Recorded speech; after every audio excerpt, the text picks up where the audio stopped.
Sogle amche CCR TV Polenarank, my Mogatso Yokar. Welcome to yet another episode in day-to-day football in Goa. Goa hosted the World Cup Under-17 Women's Football Championship, and we know that India didn't fare well at all. The basic problem is that there is no proper grassroots development program, and it is all over India that we lack this development as far as the women's football goes. It's easier for the women to qualify for the World Cup in women's football because there are fewer states, nations participating, but yet India has not made any significant mark in women's football. The same situation prevails in Goa. Women's football has been limited to 5 or 6 teams, and there being no full-fledged competition which lasts for quite some time, at least for 6 to 8 months a year, there is very little possibility of football, women's football, girls' football getting up to the mark. It is for the first time that the Girls Under-17 Football Championship was launched in Goa. They call it as the Kelo Under-17 Championship, and the winners they were Compassion Football Academy. They were followed by Churchill Brothers, and difference in the point system was just 1 point, which separated the winners from the runners-up. We have with us the president of Compassion Football Academy, Mr. Kennedy De Silva. Welcome, Kennedy Bob. Thank you so much, Jovito Bob, and to the CCR TV for having invited me for this program. Yeah, this is the first time that Kelo Under-17 Girls was launched. Yes. And you have emerged champions. Yes, Kelo India is been a project of the AIFF, and throughout the country they have tried, because of the Under-17 World Cup that took place in 2022, and we know that Goa was also a host to this big event that took place. And so this is for the first time that the AIFF has asked all its member associations to organize this Kelo India Under-17 girls football. Actually, this should have been held much before the actual World Cup was held, and maybe even 2 or 3 years earlier in preparation for the World Cup Under-17. I agree with you fully, Jovito Bob, that it should have been much earlier. And just that at least this has begun is something that we can really... Better late than never. There goes the saying. Very true. So you were the champions. How many teams were there in Under-17 in Goa? In Goa, we only had 5 teams that participated in this competition. Of course, Churchill Brothers, which stood second, was there. We had the Navalim Sporting, and we had the other 2 teams that participated in this championship.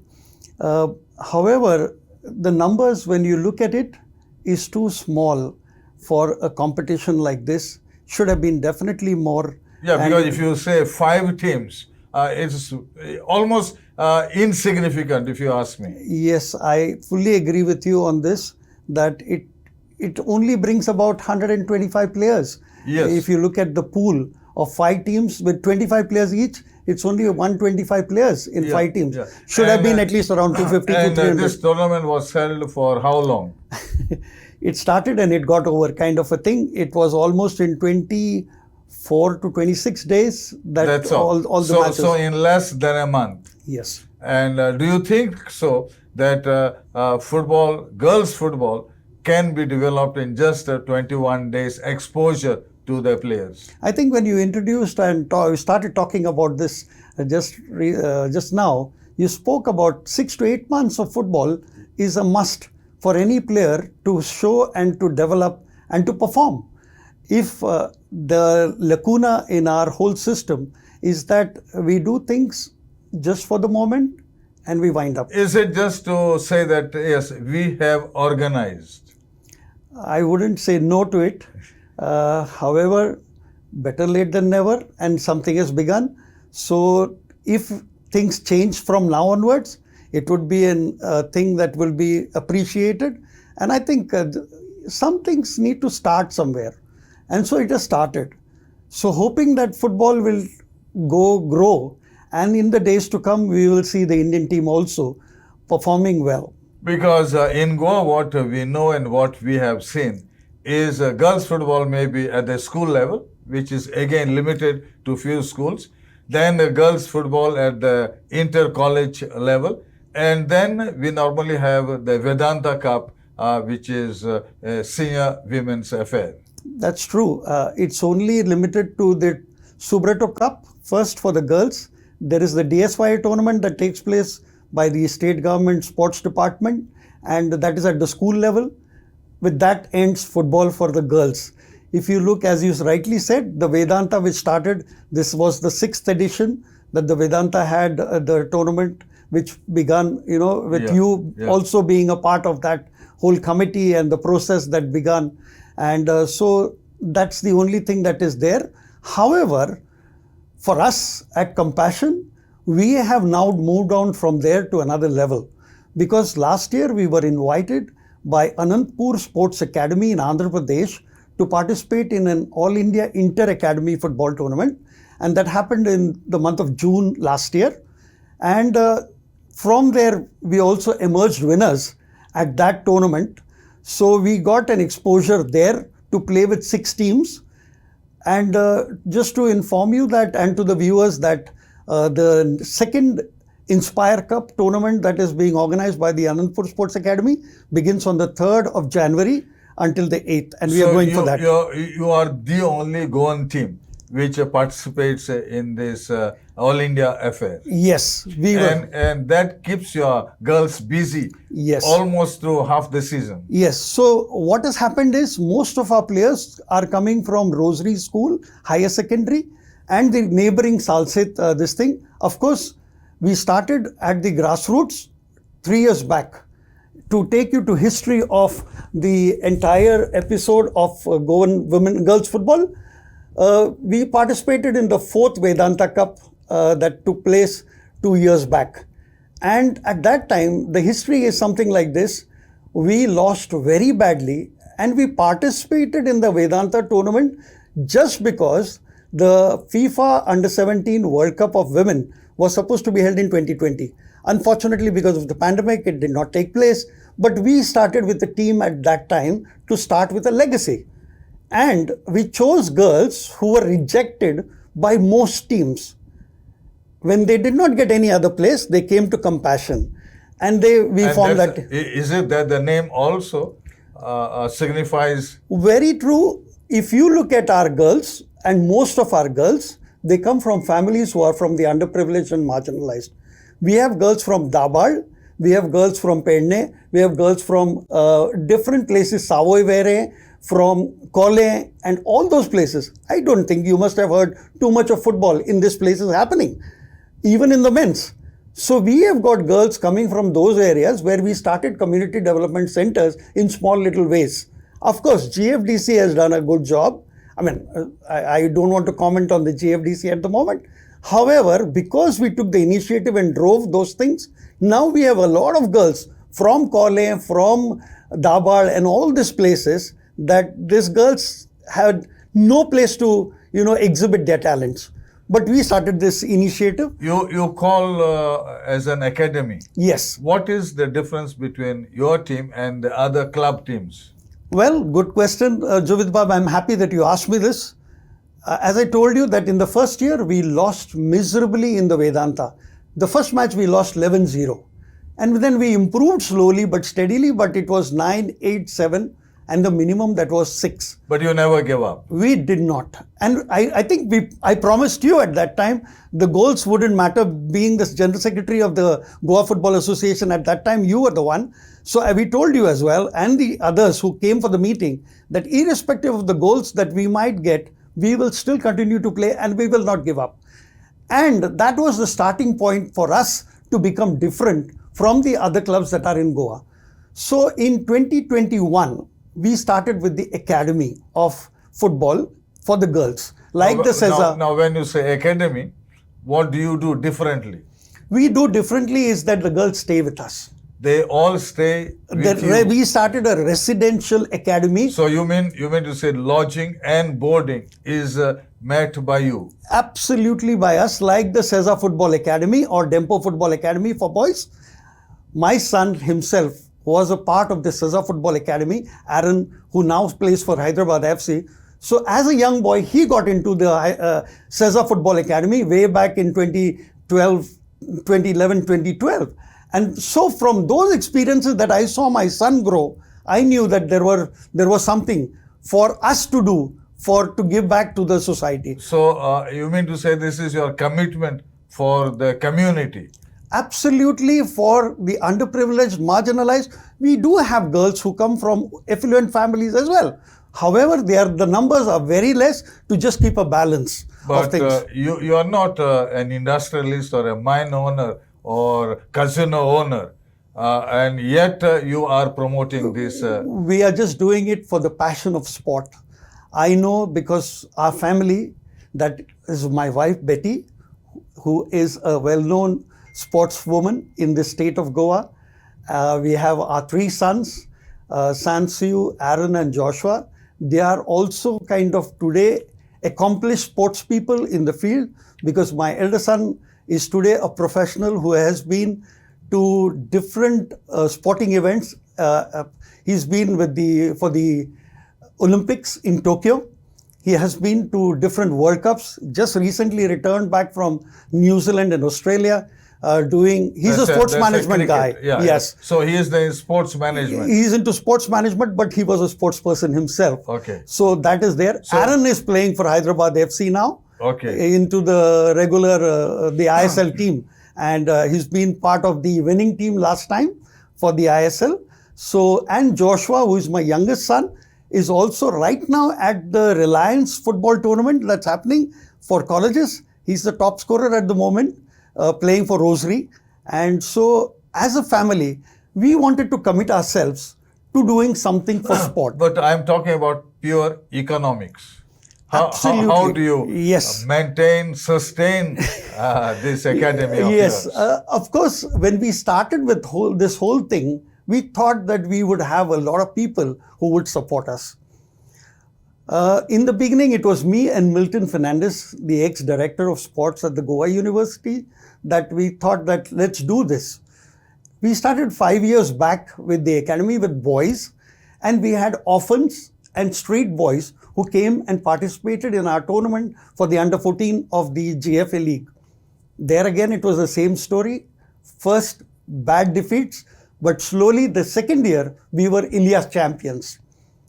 That's nice. Yeah, and that was promoting us, prompting us that we could do something for the underprivileged and the marginalized. But the interest was that as a family, what can we contribute? There were friends, and definitely friends like you. I don't want to take away anything, because we have had a lot of good friends who came, who promised us a lot. But because of the pandemic situation as well, most of them had to back out from financial commitments. So it was left up to us as the promoters of this whole thing.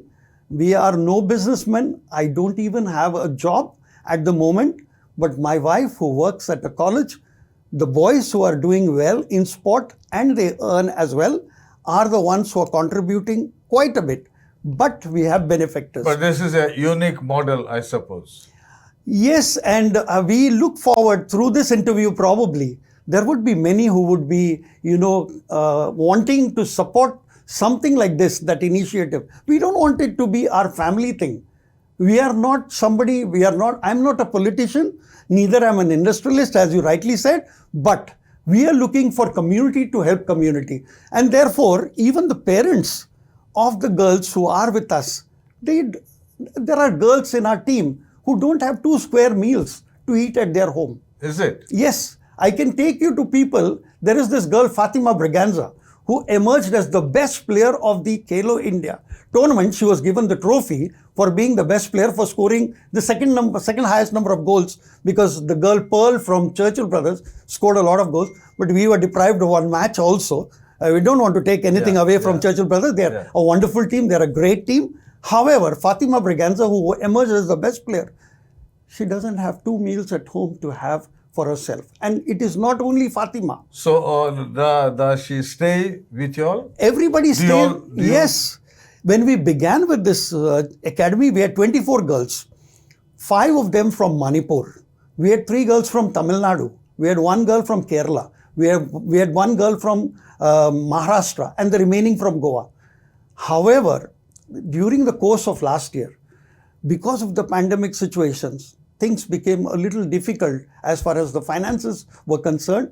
And so we had to send back, because the transportation travel cost for the girls from Manipur, if they have to come from Manipur to Goa, from Imphal to Goa, it takes 5 days traveling by train. Yes. So they had to be taken by flight up and down, and the expense on flights was so expensive. It was so difficult.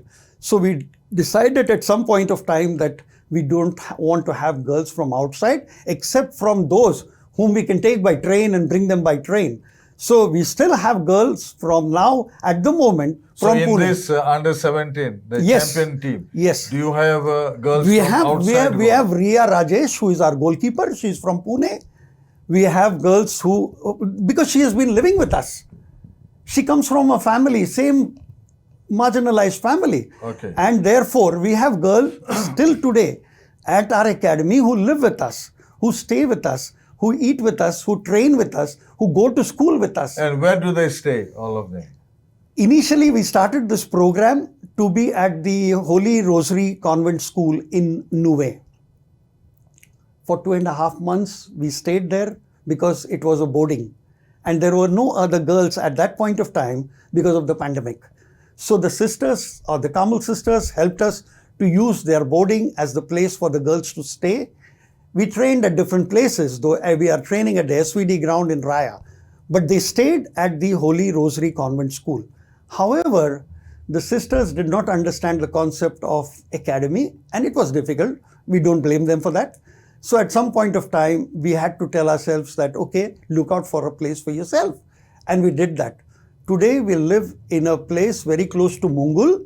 It's a bungalow, which belongs to one of my cousins who is no more, Sebastian Campus. But his wife offered this bungalow to us because it has 6 bedrooms. It's enough place for the girls to stay. So they stay with us at that place. The entire year last year, we saw that we had a cook, especially for the girls. Of course, my brother-in-law and my sister, Erasto and Martha, have been guardians to these girls. They are an old couple now, but they take care of the girls, and the children, they look at them just like parents and everything else. And besides this football training, are they going to school? Yes, they are very much going to school. They were in that school in Holy Rosary in last Nuve, year. in Yes, Nuve. in Nuve. This year we moved them to another school because it was more convenient for us to look at the practice and all that. So their schooling is on. Absolutely. They are at St. Teresa's in Raya. Raya? Yes. So they study there, and we practice at the SVD grounds in Raya. That's in Raya again. Yes. Yeah. So we have a bus of compassion, Okay. which is something that and that's the difference between us and all the other teams, that the girls have remained with us. Just recently, I think this is the only girls or women's team which is stationed and training in this manner round the year. yes, it has its own challenges, it has its own problems, but yes, we are the only ones. We started with it, and we desire to continue with it, but we look for support. We look for corporates. We look at the government. Someday we think that the government might understand and recognize, because in the last 8 months, we have won 4 titles. The Inspire Cup was the winning title that we had. We got the Legacy Cup runners-up title. We stood runners-up in the Vedanta this year, from where we were last in the 4th edition. This year we were runners-up in the Vedanta, just behind Churchill Brothers. And that was also a close margin of 1-0 in the last match that we played with them. So it was not that easy for Churchill Brothers as well. They are a good team, no doubt. They had the best of the players. But we had girls who are just from the under 16, just trying to play in the women's tournament.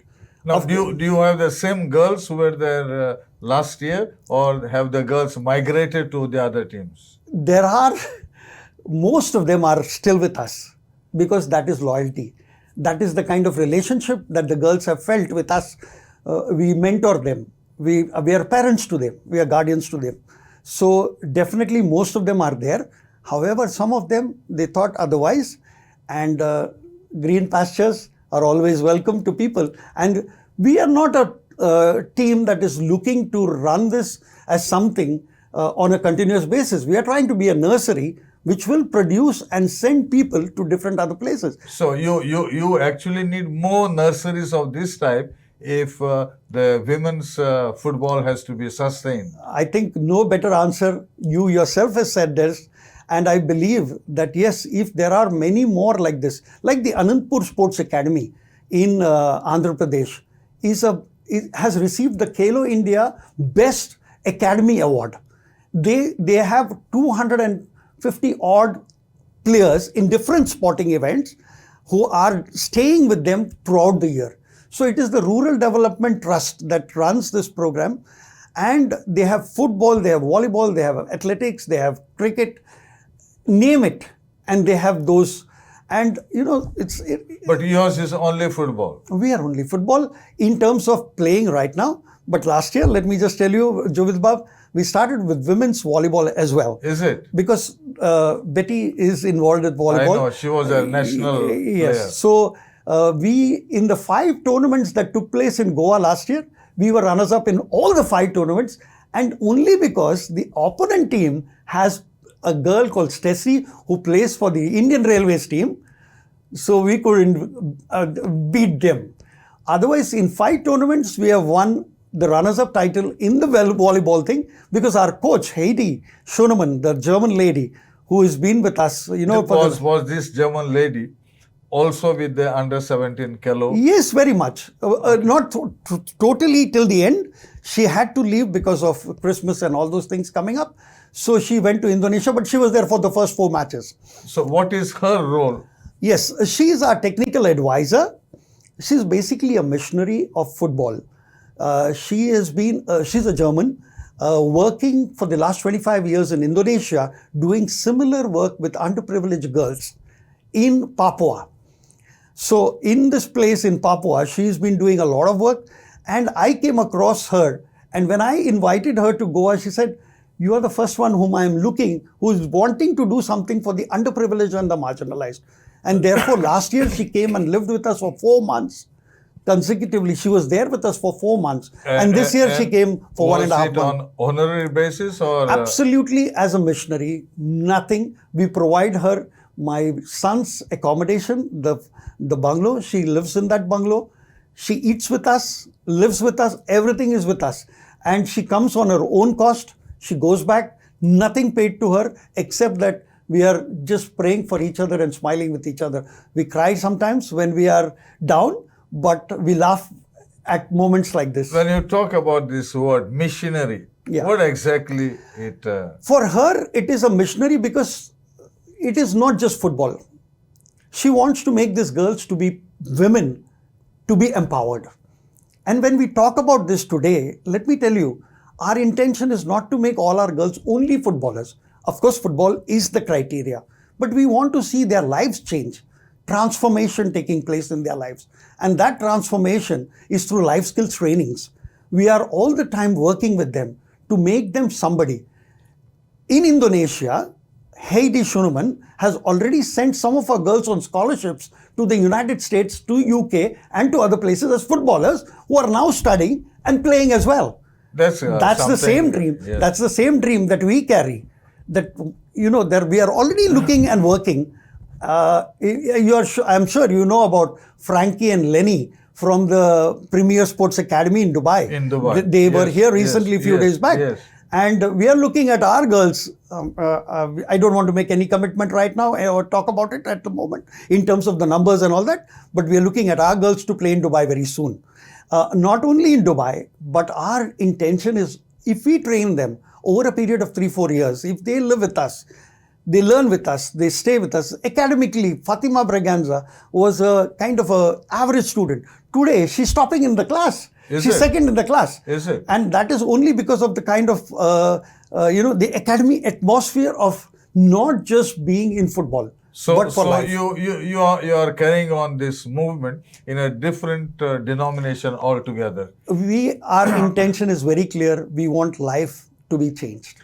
I wish you all the best. We are running out of time. I'm sure we could have continued this for hours on end, but the limitation says we have to have a break and call it a day. Thank you very much, Kennedy, for being with us. And we wish you all the best and all the success in the future, because I liked and I love the term missionary. Thank you. Thank you so much, Jovit Bab. Just to all our audience who are going to watch us today, if you think that this mission needs to go further, please come forward and look and help us in whatever ways you can, whether in kind, whether in terms of finances, just coming and helping us to be volunteers to serve this mission. Please do come. Thank you so much, Jovit Bab. Thank you to the CCR TV for having me on this show today. Thank you. Bye-bye.